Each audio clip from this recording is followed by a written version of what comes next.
El 2 de diciembre de 1805, cuando el sol comenzaba a elevarse sobre los campos helados de Moravia, 73,000 soldados franceses se preparaban para enfrentar a un ejército combinado de casi 90,000 rusos y austríacos.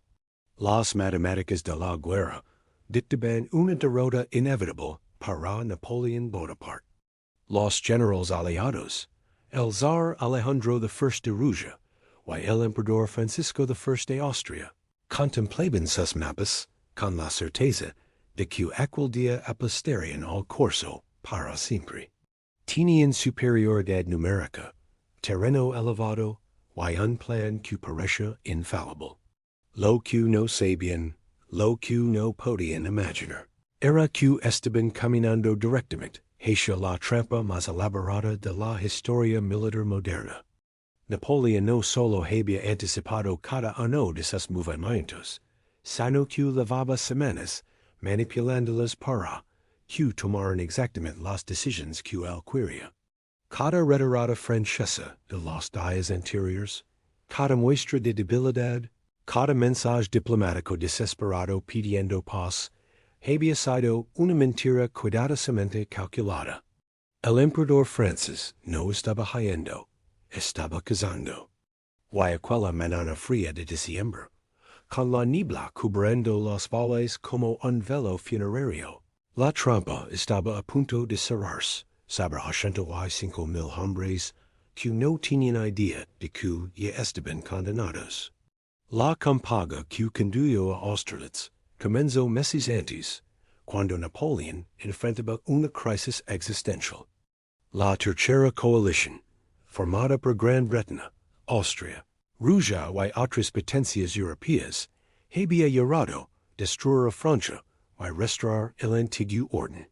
El almirante Nelson había aniquilado la flota francesa en Trafalgar apenas semanas antes, eliminando cualquier posibilidad de invasión a Inglaterra. Napoleón necesitaba una victoria terrestre decisiva para compensar el desastre naval y demostrar que Francia seguía siendo invencible. Pero para lograrlo, debía derrotar a dos de los ejércitos más grandes de Europa en su propio territorio. La primera táctica innovadora de Napoleón comenzó mucho antes de que se disparara un solo tiro.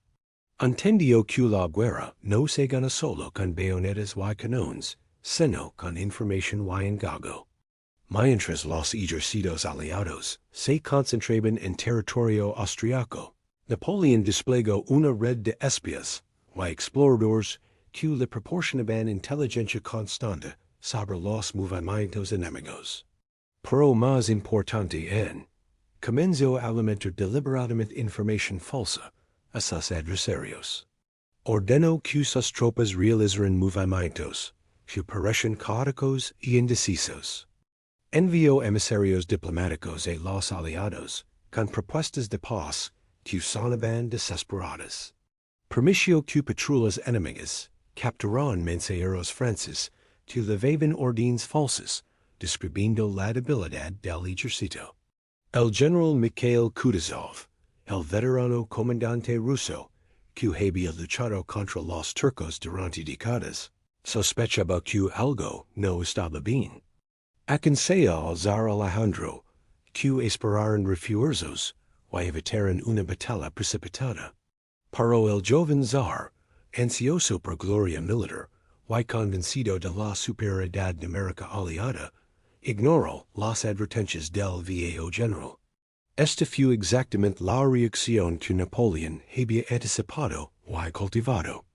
Conoce la personalidad del zar, su orgullo juvenil, su inexperiencia en el campo de batalla, y había diseñado toda su estrategia de engaño para explotar esas debilidades específicas.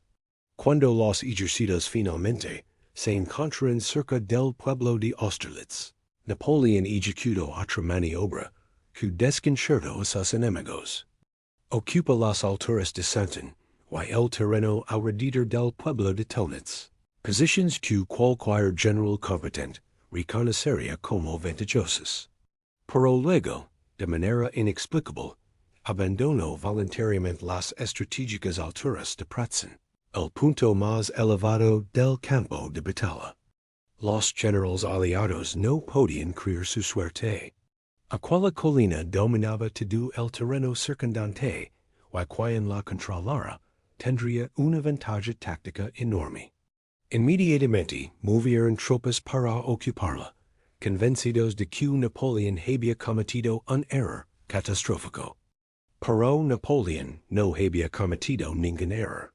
Había estudiado el terreno personalmente durante días, cabalgando solo por los campos y valles, memorizando cada elevación, cada arroyo, cada camino. Sabía exactamente lo que los aliados verían cuando contemplaron el mapa, y sabía exactamente lo que decidieron hacer. Al abandonar Pratzen, les estaba ofreciendo un cebo irresistible, y al mismo tiempo estaba creando las condiciones para la maniobra que destruiría sus ejércitos. El plan aliado, desarrollado principalmente por el general austriaco Franz von Weyrother, era exactamente lo que Napoleón esperaba. Observando que el flanco derecho francés parecía débil, decidieron lanzar su ataque principal contra esa posición para cortar a Napoleón de Vina y sus líneas de suministro. Era un plan razonable basado en principios militares sólidos, pero contenía una falla fatal que Napoleón había anticipado desde el principio. Para ejecutar este ataque envolvente, los aliados tendrían que mover la mayoría de sus tropas hacia el sur, abandonando el centro de su línea en las alturas de Pratzen. Y el centro debilitado sería exactamente donde Napoleón golpearía con toda la fuerza de su ejército. La noche anterior a la batalla, Napoleón recorrió los campamentos de sus soldados a pie, sin escolta visible, hablando con los hombres que al día siguiente morirían por él. Era aniversario de su coronación como emperador, y los soldados improvisaron antorchas con paya para iluminar su camino, creando una procesión espontánea de luz en la oscuridad invernal. Este momento, conocido después como la noche de las antorchas, no fue solo un gesto sentimental. Fue otra táctica calculada. Napoleón entendía que la moral de las tropas era un factor militar tan importante como el número de cañones. Sus soldados no eran mercenarios luchando por dinero, eran ciudadanos de la República que creían en los ideales de la revolución. Al caminar entre ellos como un igual, al compartir su última noche antes de la batalla, Napoleón transformó el combate del día siguiente en algo personal, algo por lo que valía la pena morir. Mientras tanto, en el cuartel general aliado, el general Weyrother explicaba su plan a un grupo de generales exhaustos y escépticos. La reunión duró hasta altas horas de la noche, con Weyrother leyendo órdenes detalladas, mientras algunos generales dormían en sus sillas. Kutuzov, el comandante nominal de las fuerzas aliadas, aparentemente se quedó dormido durante la presentación. No era senilidad en la incompetencia. Era la protesta silenciosa de un veterano que sabía que estaban cometiendo un error terrible, pero carecía de autoridad para detenerlo. El zar Alejandro había insistido en la batalla, y el zar obtenía lo que quería. Al amanecer del 2 de diciembre, una densa niebla cubría los valles alrededor de Austerlitz. Napoleón había anticipado esta niebla basándose en sus observaciones del terreno y las condiciones atmosféricas de los días anteriores. Sabía que la niebla ocultaría sus movimientos en el centro, mientras los aliados ejecutaban su ataque contra el flanco derecho. Era otra variable que había incorporado a su plan, otra ventaja que sus enemigos no sabían que la estaban regalando. Las primeras columnas aliadas comenzaron su marcha hacia el sur, antes del amanecer. Miles de soldados rusos y austríacos, moviéndose a través de la oscuridad, hacia lo que creían sería una victoria aplastante. El sonido de sus bodas sobre el suelo helado resonaba en el aire frío, mientras descendían de las alturas de Pratzen, hacia los pueblos de Telnitz, Weissakolnitz. Napoleon escocaba los informes de sus exploradores con satisfaction. Todo estaba ocurriendo exactamente como había predicho. El centro aliado se estaba vaciando. Las alturas de Pratzen quedaban cada vez más desguarnecidas, y el momento para su contraataque se aproximaba. El mariscal Louis Nicolas Devout recibió la orden más difícil de aquella mañana. Con apenas 6,000 hombres de su tercer cuerpo, debía contener el ataque principal aliado de más de 40,000 soldados en el flanco derecho francés. Era una tarea que parecía suicida, pero Napoleón confiaba en Devout más que en cualquier otro de sus mariscales. El hombre de gafas redondas y carácter severo había demostrado repetidamente su capacidad para mantener posiciones imposibles con recursos mínimos. Su misión no era derrotar al enemigo, sino retrasarlo el tiempo suficiente para que Napoleón ejecutara el golpe decisivo en el centro. Cada minuto que Devout resistiera era un minuto que los aliados desperdiciaban aliándoos de donde realmente se decidiría la batalla. Los combates en Telnitz y Sakolnitz comenzaron poco después del amanecer, cuando las primeras columnas rusas chocaron contra las defensas franceses.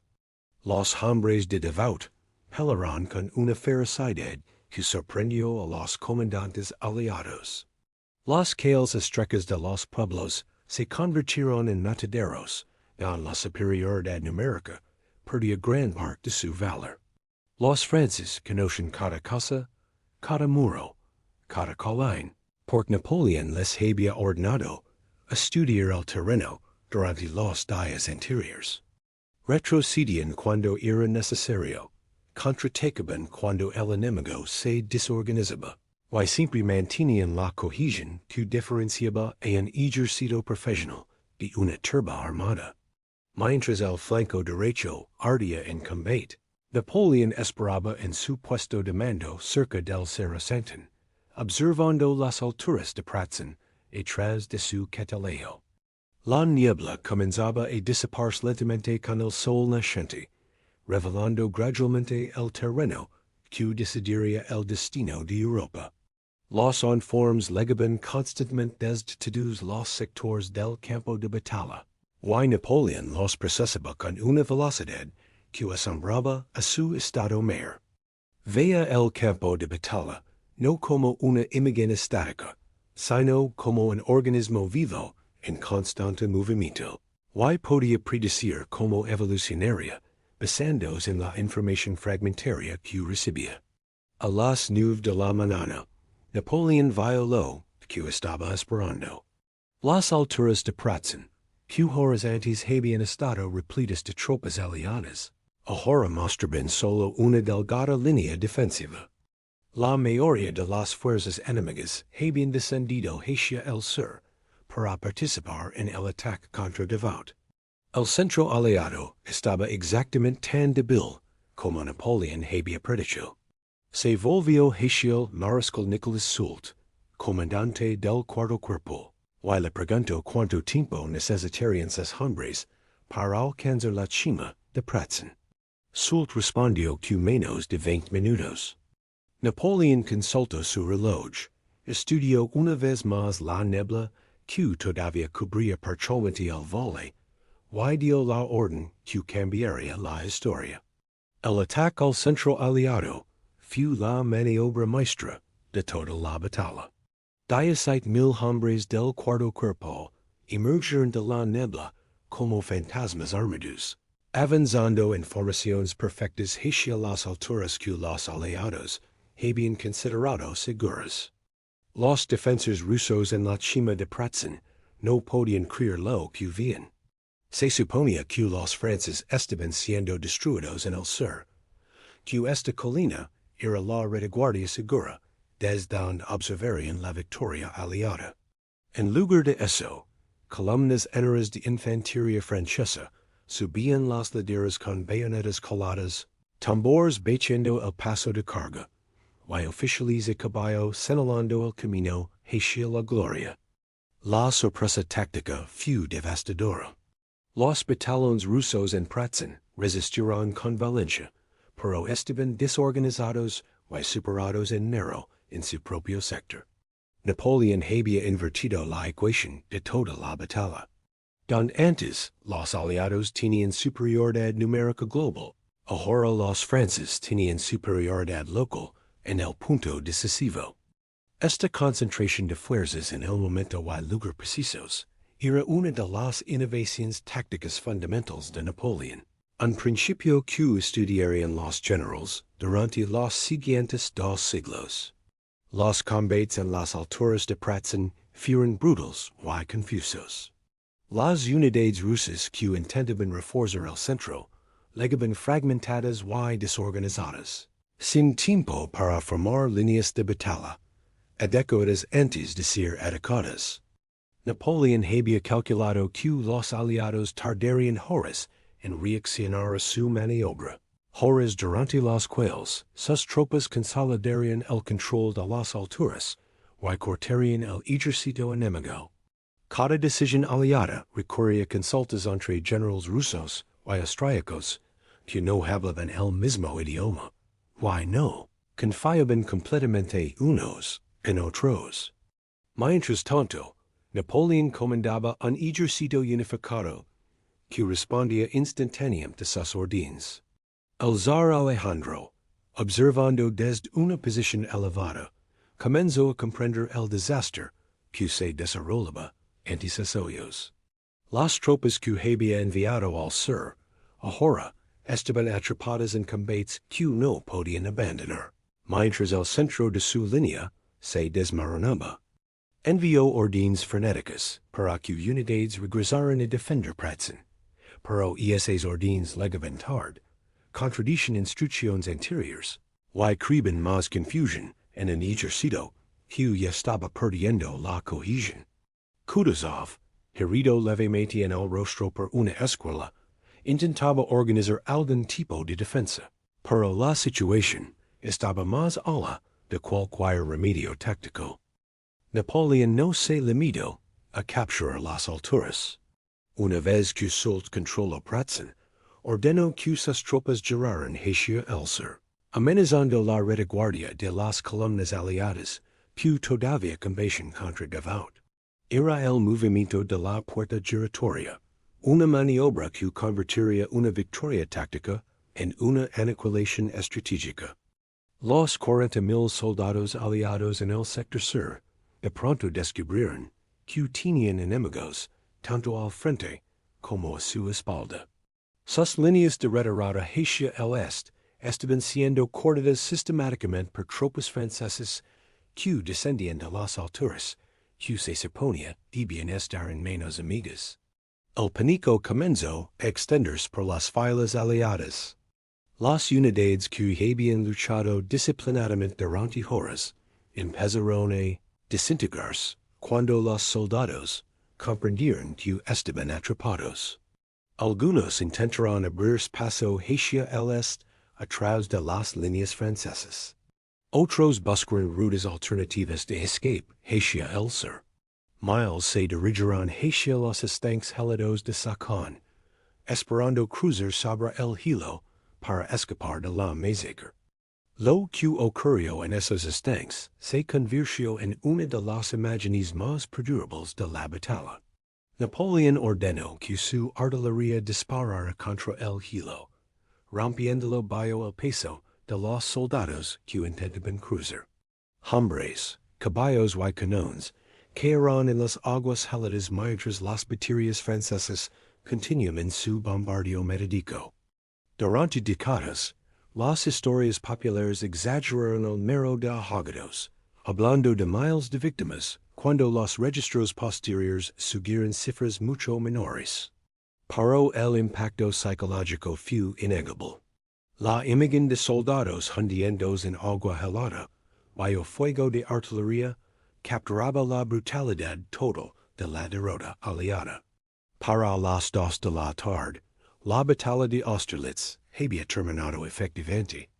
Bolsas aisladas de resistencia aliada continuaban combatiendo, pero el ejército como fuerza organizada había dejado de existir. Los franceses capturaron más de 15,000 prisioneros, incluyendo a docenas de generales y oficiales superiores.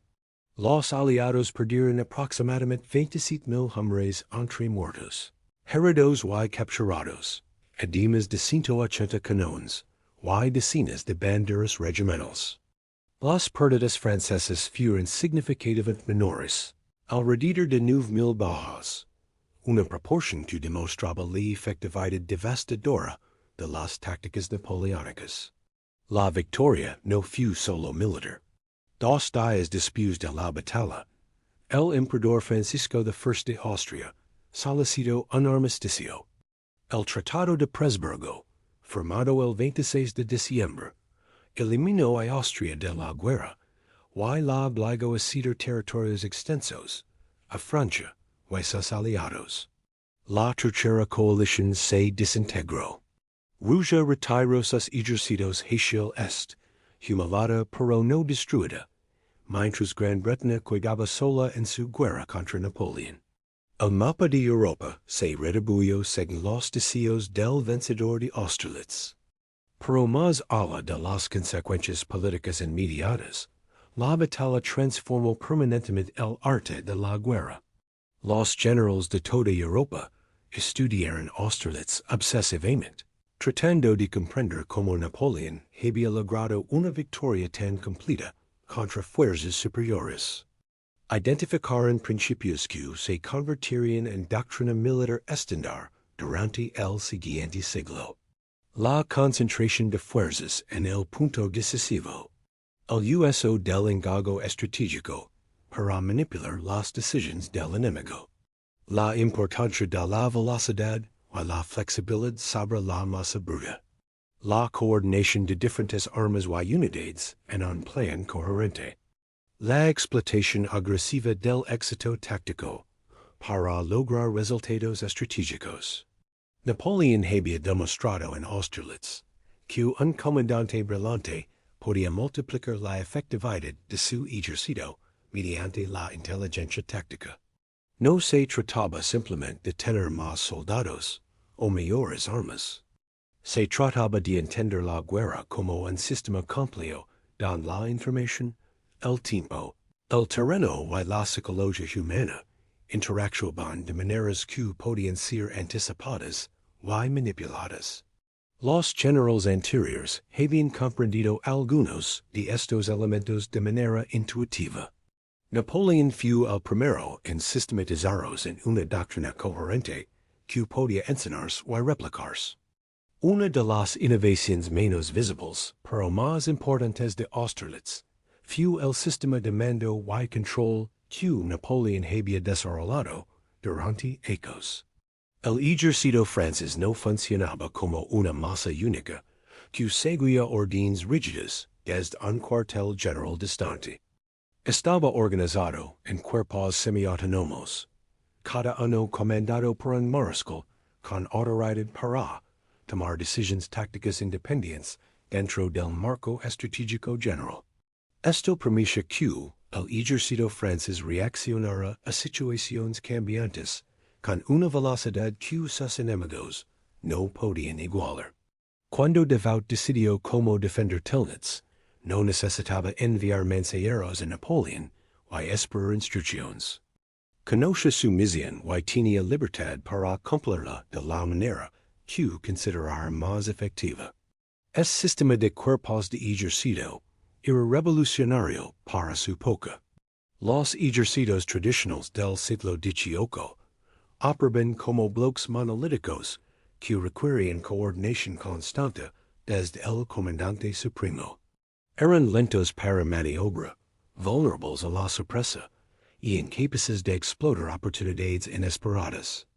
El sistema napoleónico creaba múltiples centros de iniciativa dentro de un marco estratégico unificado. Cada cuerpo podía marcar por rutas separadas, vivir del territorio y converger en el campo de batalla en el momento preciso. Esta flexibilidad organizacional fue tan importante para la victoria en Austerlitz, como cualquier maniobra táctica específica. El uso del terreno en Austerlitz también reveló la sofisticación del pensamiento napoleónico. La mayoría de los generales de la época seleccionaban posiciones defensivas fuertes y esperaban que el enemigo las atacara. Napoleón invirtió esta lógica. Seleccionó un terreno que parecía favorable al enemigo precisamente, porque que el enemigo lo atacara de una manera específica. Las alturas de Pratzen no eran simplemente un objetivo a capturar. Eran el cebo en una trampa diseñada para separar al ejército aliado de su cohesión. Napoleón pensaba en el terreno no como un factor estático, sino como una herramienta dinámica que podía usarse para canalizar y manipular los movimientos enemigos.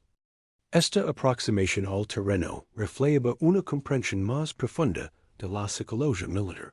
Napoleón estudiaba a sus oponentes con la misma atención que estudiaba los naipes.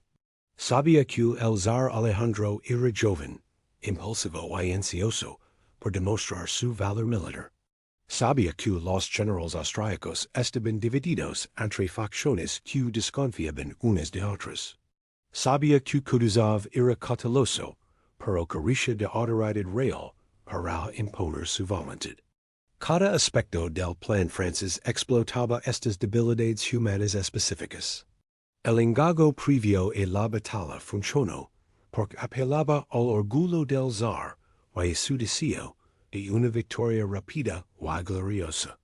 La artillería francesa en Austerlitz también demostró innovaciones tácticas significativas. Tradicionalmente, los cañones se distribuyen a lo largo de la línea de batalla para proporcionar apoyo general a la infantería. Napoleón concentraba sus baterías en puntos específicos para crear superioridad de fuego local devastadora. Durante el asalto a Pratzen, la artillería francesa bombardeó las posiciones rusas con una intensidad que desorganizó las defensas antes de que la infantería llegara. Esta concentración de artillería se convertiría en un principio fundamental de la guerra moderna, anticipando los barrages de la Primera Guerra Mundial por más de un siglo. El papel de la caballería en Austerlitz ilustró otra dimensión del genio táctico napoleónico. La caballería pesada francesa, mantenida en reserva durante las primeras horas de la batalla, fue lanzada en el momento preciso para explotar el colapso del centro aliado. Estas cargas no fueron gestos románticos de valor individual, sino operaciones cuidadosamente coordinadas diseñadas para convertir el desorden enemigo en pánico completo. La caballería persiguió a las unidades aliadas en retirada, capturando prisioneros, cañones y banderas que de otro modo habrían escapado. La explotación del éxito era tan importante como el éxito inicial. Napoleón también innovó en la logística de la campaña que precedió a Austerlitz. El ejército francés marcó desde los campamentos en Boulogne hasta Moravia, una distancia de más de 1000 kilómetros en apenas 2 meses. Esta velocidad de movimiento era posible porque Napoleón había reorganizado completamente el sistema de suministros. En lugar de depender de convoys lentos que seguían al ejército, las tropas francesas vivían del territorio, requisando alimentos y forage de las poblaciones locales. El sistema era brutal para los civiles, pero militarmente efectivo. Permitía que el ejército francés se moviera más rápido que cualquier fuerza enemiga y apertura en lugares donde no era esperado. La comunicación durante la batalla reveló otro aspecto del sistema napoleónico. Napoleón mantenía un grupo de ayudantes de campo jóvenes y enérgicos que cabalgaban constantemente entre las diferentes unidades, levando órdenes y trayendo informes. Estos oficiales no eran simples mensajeros. Estaban entrenados para observar la situación táctica, interpretar lo que ven, y proporcionar a Napoleón información contextualiza que le permite tomar decisiones informadas. El flujo de información en el ejército francés era más rápido y más rico que en cualquier ejército contemporáneo. La disciplina del ejército francés en Austerlitz también merece atención. Los soldados que atacaron Pratzen habían marcado durante semanas, dormido al aire libre en temperaturas bajo cero, y comido raciones inadecuadas. Muchos llevaban uniformes desgastados y zapatos que apenas protegían sus pies del hielo. Pero cuando llegó el momento de avanzar bajo el fuego enemigo, lo hicieron con una precisión que asombraba a los observadores. Esta disciplina no era producto del miedo al castigo, sino de un espíritu de cuerpo cultivado durante ecos de campañas compartidas. Los soldados franceses creían en su emperador, creían en su causa, y creían en sus compañeros. Y se creía los hacía capaces de hazares de ejércitos mejor equipados, pero menos motivados, no podían igualar. Las lecciones de Austerlitz influenciaron el pensamiento militar durante generaciones. Karl von Clausewitz, el teórico prusiano que definiría la filosofía de la guerra moderna, luchó en Austerlitz como joven oficial, y nunca olvidó la experiencia. Su concepto del centro de gravedad enemigo, el punto que destruyen, causa el colapso de todo el sistema, deriva directamente de observar cómo Napoleón identificó y atacó el centro aliado en Pratzen. La idea de que la guerra es la continuación de la política por otros medios también refleja la integración napoleónica de objetivos militares y políticos. Los ejércitos de toda Europa se reorganizaron siguiendo el modelo francés después de Austerlitz. Prusia, humillada en 1806, reformó completamente su sistema militar, incorporando las innovaciones que había observado en las victorias napoleónicas. El sistema de Estado Mayor prusiano, que dominaría la guerra europea durante el resto del siglo XIX, fue diseñado específicamente para replicar la coordinación que Napoleón lograba mediante su genio personal. Los reformadores prusianos entendieron que no podían depender de producir otro Napoleón. Así que crearon instituciones que pudieran generar resultados similares mediante procesos sistemáticos. La batalla también demostró los límites del genio individual. Napoleón ganó Austerlitz porque sus enemigos cometieron exactamente los errores que él anticipaba.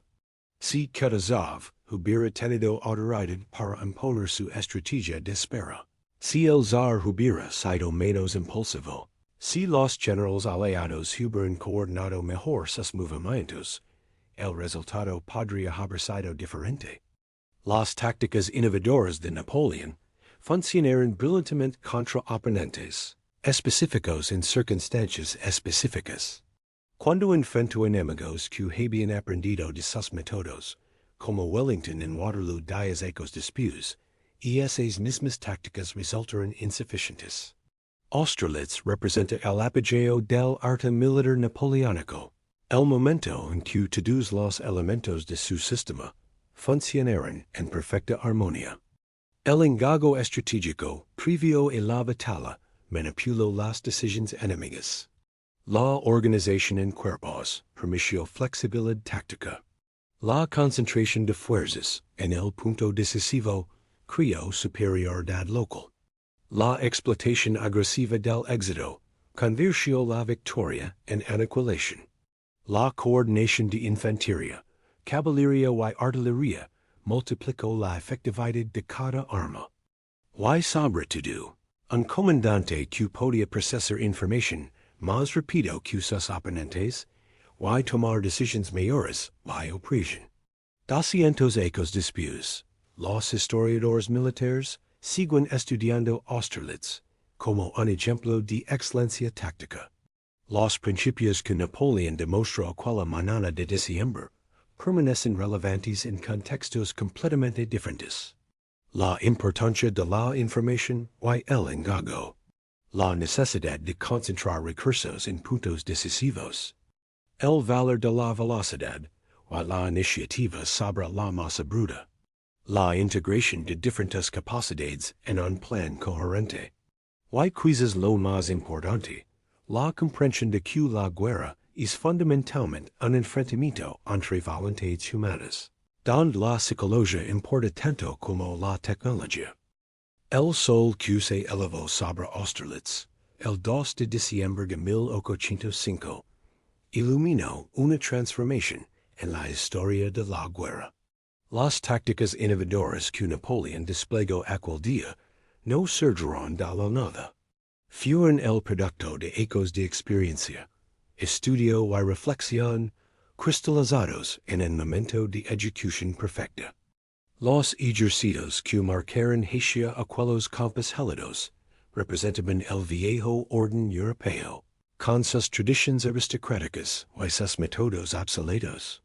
El ejercicio que los destruyó representaba algo nuevo, una fuerza militar nacida de la revolución y perfeccionada por el genio. Austerlitz no fue simplemente una batalla ganada. Fue la demostración definitiva de que el arte de la guerra había cambiado para siempre. Los días posteriores a Austerlitz revelaron la magnitud completa del desastre aliado. El ejército ruso, que había marcado hacia el oeste con la confianza de aplastar a Francia, ahora se arrastraba de regreso hacia sus fronteras como una sombra de lo que había sido. Los caminos de Moravia estaban sembrados de equipos abandonados, canones sin caballos que los arrastraron, y soldados heridos que morían lentamente en el frío invernal. El zar Alejandro, que había cenado con entrar triunfalmente en París, apenas podía mirar a los ojos a los supervivientes de su ejército destrozado.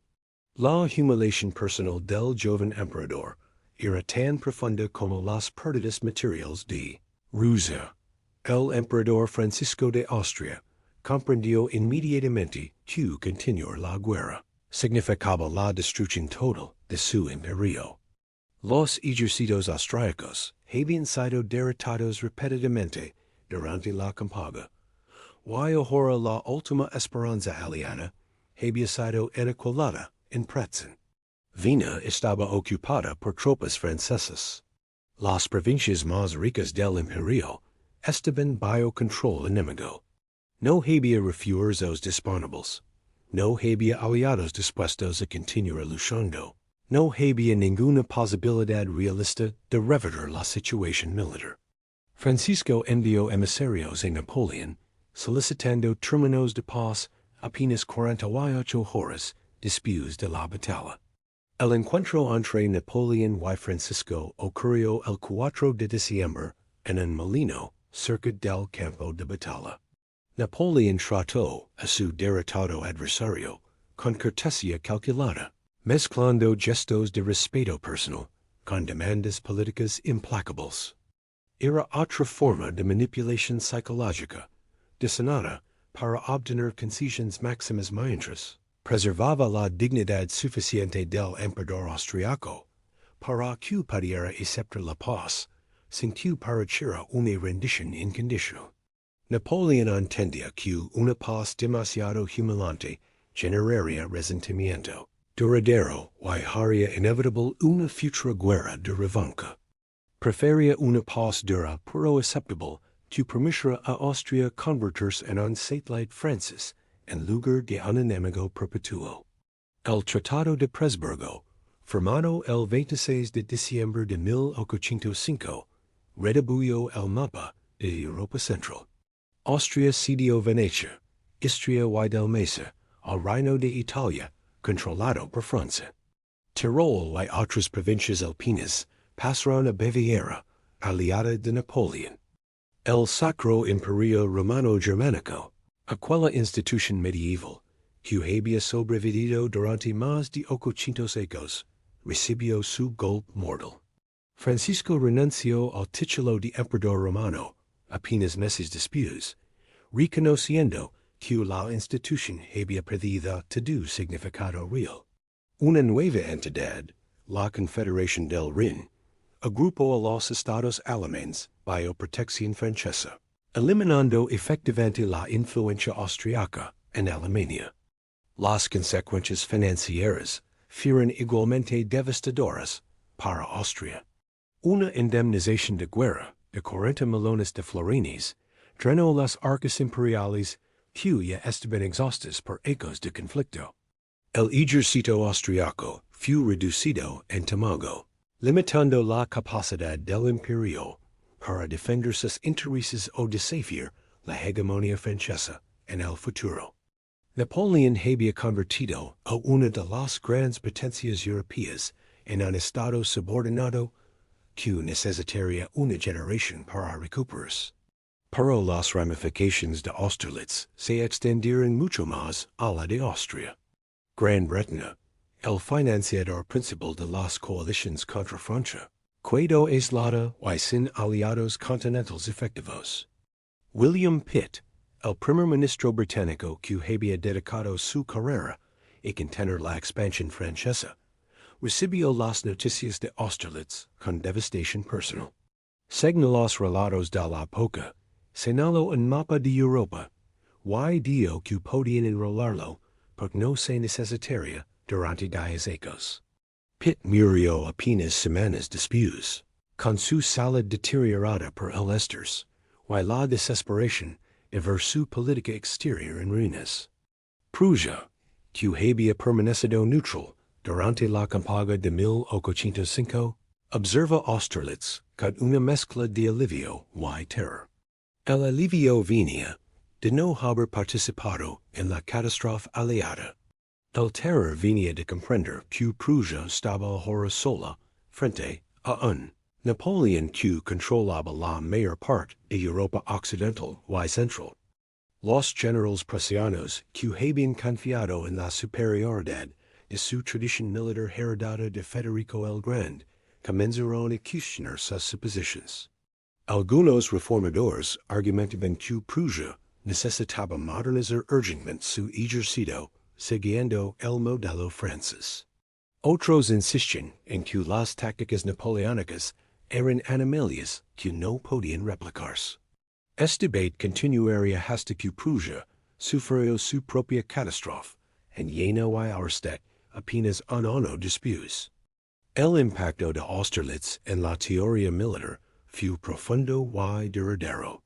Oficiales de todos los ejércitos europeos estudiaron la batalla obsesivamente, produciendo análisis detallados que intentaban extraer lecciones aplicables a futuros conflictos. Algunos se concentran en los aspectos técnicos, la coordinación de armas, el uso del terreno, la concentración de fuerzas. Otros reconocieron que el verdadero secreto del éxito napoleónico era algo más difícil de replicar, una capacidad de síntesis mental que permitía procesar información compleja y tomar decisiones correctas bajo presión extrema. Las academias militares de toda Europa incorporaron Austerlitz a sus currículos como ejemplo definitivo de batalla de aniquilación. Generaciones de oficiales memorizaron los movimientos de cada cuerpo, las decisiones de cada mariscal, el timing de cada maniobra. Pero memorizar no era lo mismo que comprender. Muchos de estos oficiales aplicarían las lecciones superficiales de Austerlitz sin captar los principios subyacentes, produciendo imitaciones fallidas que carecen de la flexibilidad y adaptabilidad del original. Napoleón mismo consideró siempre Austerlitz como su obra maestra militar. En sus memorias dictadas durante el exilio en Santa Elena, regresaba repetidamente a aquella batalla como demostración de lo que era posible cuando todos los elementos de la guerra se alineaban perfectamente. Recordaba el sol naciente sobre Pratzen, el momento en que ordenó el ataque decisivo, la satisfacción de ver su plan ejecutarse exactamente como lo había concebido. Era el recuerdo de un artista contemplando su creación más perfecta, consciente de que nunca volvería a alcanzar exactamente aquel nivel de excelencia.